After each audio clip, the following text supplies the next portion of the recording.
Hello friends, நிறைய பேர் எங்கிட்ட ப்ரைவேட் மெசேஜில் தீபாவளி காம்போ ஆஃபர் பாக்ஸ் எல்லாம் போட்டிருந்தீங்கல்ல, அதை பற்றின வீடியோஸ் இன்னும் அப்லோட் பண்ணவே இல்லை. அதை போட்டு விடுங்கன்னு கேட்டதுனால லேட் ஆனாலும் பரவாயில்லைன்னு இப்போ இந்த வீடியோவை நான் அப்லோட் பண்ணுறேன். இந்த காம்போ ஆஃபரில் 5 ப்ரௌனி பைட்ஸ், 5 ரசமலாய், ஒரு டியூட்டி ஃப்ரூட்டி கேக், ஒரு கேக் சிக்கல், 4 ஹோம்மேட் சாக்லேட்ஸ்னு இவ்வளோ ஜஸ்ட் 200 ருபீஸ்க்கு நம்ம ப்ரொவைட் பண்ணோம். அது ஒரு நல்ல சக்ஸஸாகவும் நல்ல ரீச்சாகவும் இருந்துச்சு. ஆர்டர் பண்ண அவ்வளோ பேத்துக்குமே RS மிஸ்டர் மிஸ்ஸஸ் கேக்ஸோட ரொம்ப ரொம்ப ரொம்ப தேங்க்யூ.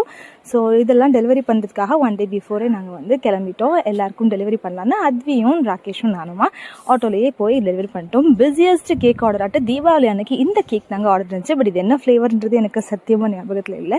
ஸோ அது முடிச்சுட்டு ஈவினிங் தாங்க தீபாவளி செலிப்ரேஷன். நானும் நம்ம ராகேஷும் அத்வியும் பிளாக் காம்போவில் தாங்க இறங்கியிருந்தோம். ஷிவி மட்டும் கொஞ்சம் டிஃப்ரெண்டாக இருந்தது. ஸோ நம்ம தீபாவளி செலிப்ரேஷனை ஸ்டார்ட் பண்ணிவிட்டு நம்ம ராகேஷும் அத்வியும் செம்ம செலிப்ரேஷன் தாங்க, செம்ம டான்ஸ் எல்லாம் பண்ணிட்டு இருந்தாங்க. நானும் என்னோட நாத்தனாரும் சேர்ந்து பட்டாசெல்லாம் கொடுத்து முடிச்சுட்டு இந்த தீபாவளி இப்படி தாங்க ஸ்பெண்ட்